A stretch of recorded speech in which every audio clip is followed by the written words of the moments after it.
ये world exclusive खबर आप इस वक्त न्यूज 18 इंडिया पर देख रहे हैं।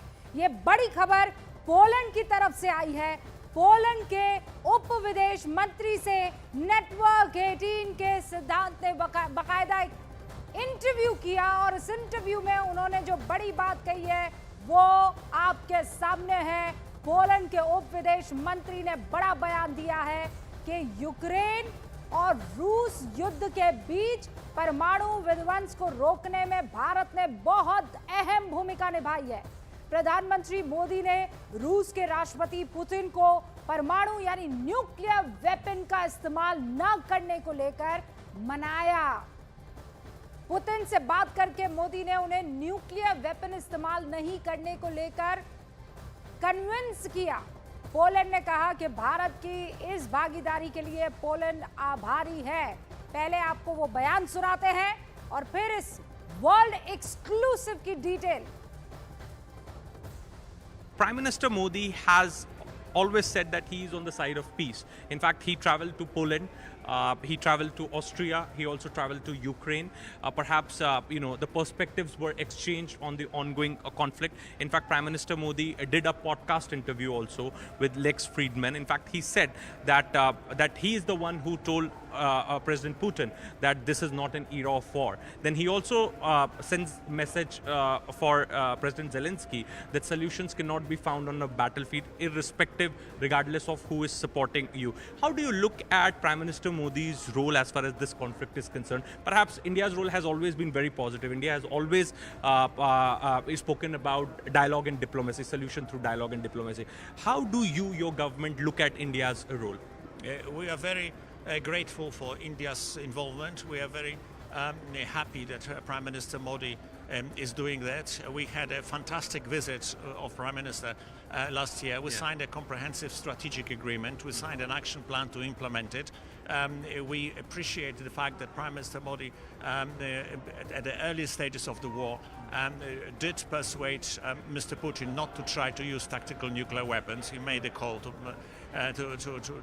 President Putin, and we also want peace. Nobody wants war. This is, but we want peace that would be secure and stable. We don't want peace that would be a temporary ceasefire, which results in 3 years later in a major war. Okay. So we support peace efforts that will secure a stable and sustainable peace in Ukraine, and we are very grateful to Prime Minister Modi for his involvement.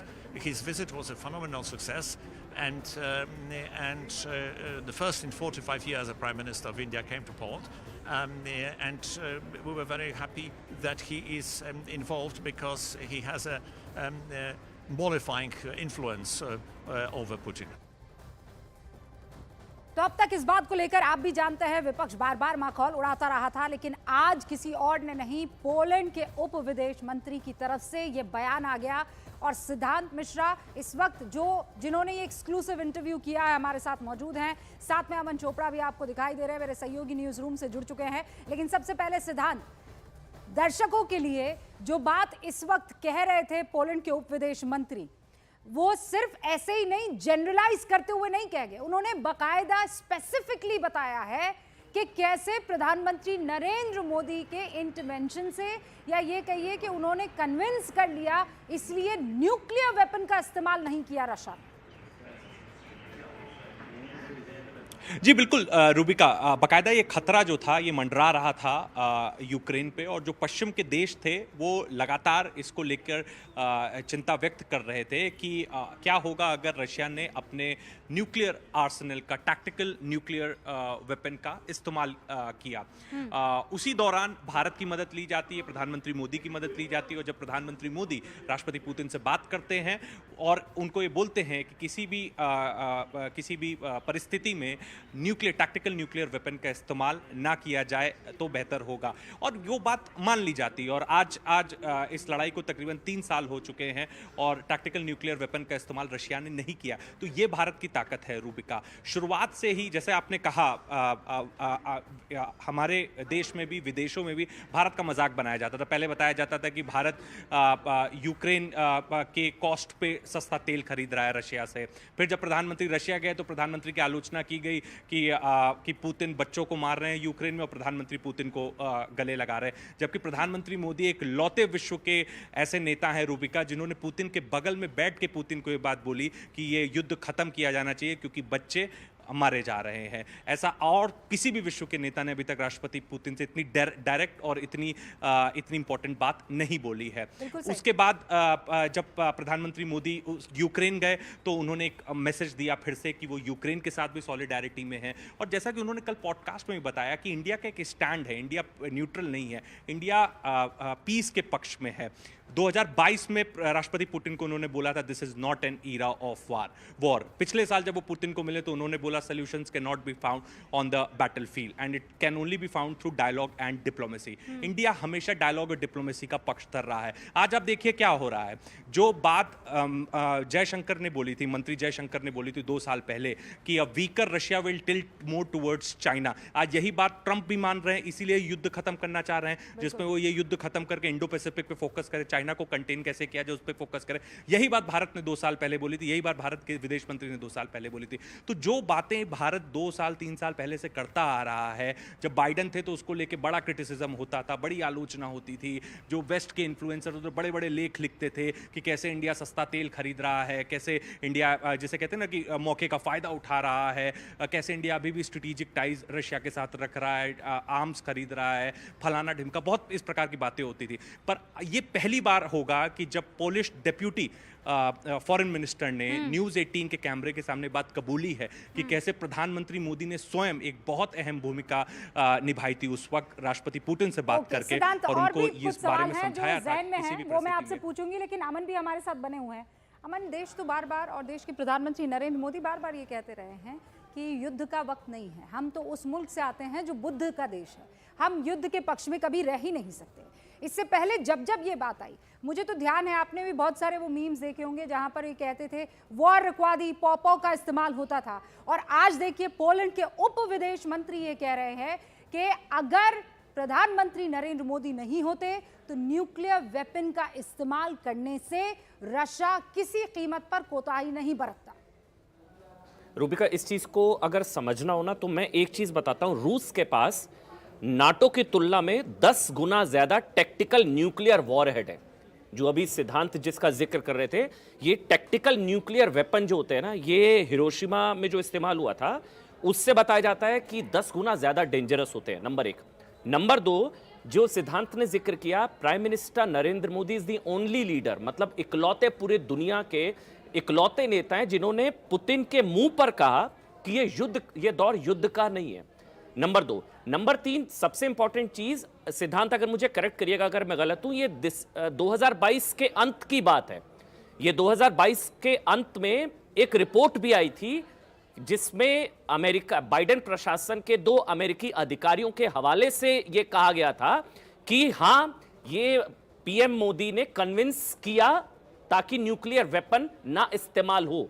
तो ये सिर्फ Poland के उप विदेश मंत्री की बात नहीं है, इससे पहले अमेरिका के बाइडेन प्रशासन के 2 सीनियर लेवल के जो सीनियर अधिकारी हैं उनके हवाले से भी इस बात का जिक्र हो चुका है कि प्रधानमंत्री नरेंद्र मोदी की वजह से 2022 के अंत में रूस लगभग, बल्कि यह भी बताया गया था, वो भी बल्कि न्यूक्लियर वॉरहेड तैनात भी कर दिए गए थे बेलारूस में।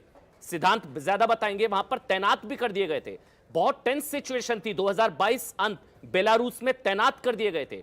उस वक्त 2022 के अंत में उसके बाद विपक्ष बार बार ये कहता रहा था। उसके बाद आप देखिए 2023 आया, 2024 आया, और स्पेशली 2024 के वक्त जब चुनाव हो रहे थे तब इसका जिक्र हो रहा था कि कहां से कोई वॉर, क्योंकि एस जयशंकर से, Siddhant is going to tell us, S Jaishankar से इस बारे में बहुत मर्तबा बात की गई, उनसे पूछा गया और उन्होंने डिटेल में कभी डिटेल में नहीं गए। लेकिन जब अब पोलैंड के उप विदेश मंत्री की तरफ से सिद्धांत की बातें कही जाती तब कह सकते हैं, वरना ये होता ना कि अरे मुंह मियां मिट्टू बन रहे हैं भाई भारत सरकार के तमाम जो मंत्री हैं कि नहीं भाई हमने वॉर। अब ये कोई और नहीं कह रहा है, कल को ये भी हो सकता है, अमन मैं आपके पास आऊंगी, लेकिन कल को ये भी हो सकता है सिद्धांत कि कह दे भाई देखिए ये लोग गए थे वहां पे, इन्होंने कहीं ग्रहण तो नहीं कर ली है सदस्यता पार्टी की।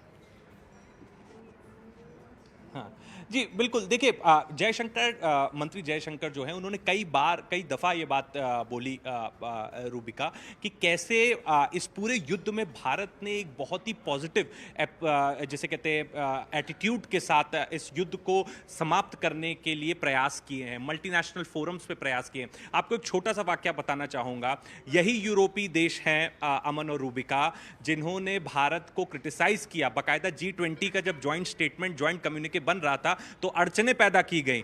बाकायदा जो पैराग्राफ 3 पैराग्राफ 4 था रशिया यूक्रेन वॉर को लेके, उसको वहां पे अड़चने पैदा की गई, ज्वाइंट कम्युनिके नहीं निकलने दिया कई सारी मीटिंग्स में। तो और आज वही यूरोप, जब ट्रंप ने उनको जैसे कहते हैं अकेला छोड़ दिया तो सबसे पहले वो भारत भाग के आए। पिछले 15 दिन पहले जो यूरोपीय डेलीगेशन था वो भारत में था। तो इसे कहते हैं बदलता वक्त। और मंत्री जयशंकर ने, विदेश मंत्री जयशंकर ने बात पहले ही बोली, चाहे ब्लैक ग्रेन सी इनिशिएटिव हो, चाहे पुतिन से बात करने की बात हो कि भाई टैक्टिकल न्यूक्लियर वेपन मत यूज किए, हमने हमेशा पॉजिटिव भूमिका निभाई है। भारत ने कभी इसका ढिंढोरा भी नहीं पीटा है। विदेश मंत्री जयशंकर ने बहुत ही सेलेक्टिव फोरम्स में बात बोली है कि हमने क्या भूमिकाएं निभाई। भारत ने कभी इसका ढिंढोरा भी नहीं पीटा। आज जब रायसीना डायलॉग्स के साइडलाइंस पे मैं उनका इंटरव्यू कर रहा था तो मैंने उनसे पूछा कि प्रधानमंत्री मोदी पीस की बात करते हैं, वो पीस का संदेश देते हैं, आपका कहना? तो उन्होंने अपनी तरफ से ये बात बताया कि देखिए उन्होंने तो बहुत अहम भूमिका निभाई है। जब 2022 में, जैसा कि अमन ने समझा रहे थे, कि एकदम रिपोर्ट आ रही थी कि एकदम न्यूक्लियर युद्ध की ओर अग्रसर हो चुका है यूरोप और रशिया ने अपने तैनात कर दिए हैं आर्सेनल और कुछ भी हो सकता है, तब बाकायदा बाइडेन एडमिनिस्ट्रेशन के भी 2 अधिकारियों ने इस बात की पुष्टि की थी कि भारत की मदद ली गई थी। प्रधानमंत्री मोदी ने स्वयं हस्तक्षेप किया था और रशिया को इस बारे में समझाया था और आज वही बात निकलकर सामने आई। तो कहीं ना कहीं ये भारत की जीत है रूबिका। पहले दिन से भारत को क्रिटिसिज्म किया जा रहा है कि आप सस्ता तेल खरीद रहे हैं, आप पुतिन के दोस्त हैं, आप पुतिन को गले लगा रहे हैं। यहाँ तक कि जो प्रधानमंत्री का एक जेस्चर रूबिका होता है, हर विदेश यात्रा में वो दूसरे देश के नेता को गले लगाते हैं, वो प्रधानमंत्री का एक रूटीन जेस्चर है, वो हमेशा ऐसे। तो उसको तक क्रिटिसाइज किया गया कि he is the killer, he is the mass murder, ऐसे शब्द यूज किए गए। How can prime minister Modi चीजों में इंटरवीन करते हैं ना, मतलब इंटरवेंशन आपका होता है, तो अगर मैं इसे आम भाषा में कहूँ अमन, तो कहते हैं कि नहीं, ये आपस के झगड़ों में कभी हमें नहीं पड़ना चाहिए, ये मियाँ बीवी के झगड़े हैं, काजी को नहीं इसमें पड़ना चाहिए। लेकिन सच बात ये है कि अगर इंटरवेंशन नहीं होता, प्रधानमंत्री नरेंद्र मोदी, और वो भी किस एक टफ नेता के साथ बातचीत करके उनको ये मना लेना कि डोंट डू दिस, ये ना आपके फेवर की बात है ना दुनिया के फेवर की बात है, पुतिन जैसे शख्स को कन्विंस कर देना। जो आखिरी शब्द थे जब सिद्धांत से बातचीत कर रहे थे पोलैंड के उप विदेश मंत्री, उनके आखिरी शब्द थे इन्फ्लुएंस था, प्रधानमंत्री का प्रभाव था पुतिन पर। तो प्रधानमंत्री का, देश के प्रधानमंत्री, हमारे प्रधानमंत्री नरेंद्र मोदी का प्रभाव पुतिन पर था। ये तो मेरे शब्द नहीं है, ये तो रूबिका आपके शब्द नहीं है, ये शब्द तो पोलैंड के उप विदेश मंत्री के हैं।